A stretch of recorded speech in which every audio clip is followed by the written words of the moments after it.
এখন বেলা 12:30 বাজে।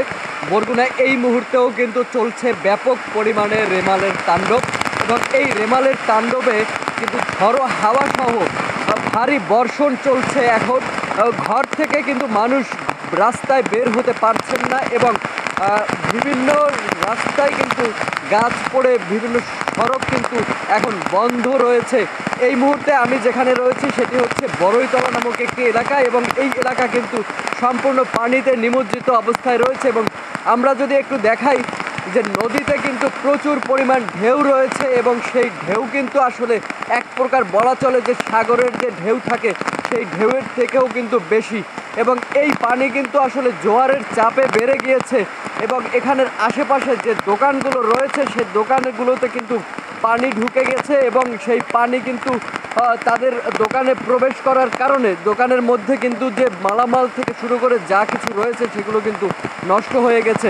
এই রেমালের তাণ্ডব আসলে কবে নাগাদ বা কখন এটি আসলে থেমে যাবে সেটি কিন্তু আমরা এই মুহূর্তে ঠিকভাবে বলতে পারছি না। তাছাড়াও বরগুনার বিভিন্ন যে যোগাযোগ ব্যবস্থা বিশেষ করে বিদ্যুৎ সংযোগ সেটি কিন্তু এখন সম্পূর্ণরূপে বন্ধ রয়েছে। বিভিন্ন উপজেলার সহ সদর উপজেলার সব জায়গাতেই কিন্তু বিদ্যুৎ বিচ্ছিন্ন রয়েছে।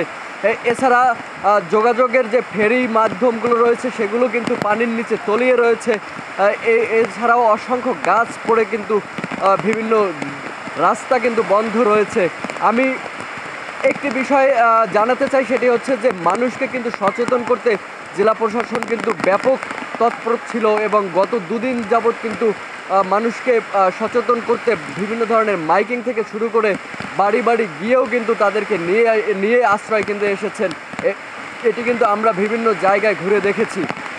এই বর্তমান যে অবস্থা এই অবস্থায় আসলে আশ্রয়ন কেন্দ্রে যারা রয়েছেন তাদের বাড়ি ঘরের যে কী অবস্থা সেটি কিন্তু বন্যা না থামা পর্যন্ত আসলে বোঝা যাবে না এবং বর্তমানে যে অবস্থা রয়েছে তাতে আশঙ্কা করা যাচ্ছে যে আসলে গাছ পড়ে এবং পানি প্রবেশ করে কিন্তু ঘর বাড়ির ব্যাপক ক্ষয়ক্ষতির সম্ভাবনা রয়েছে।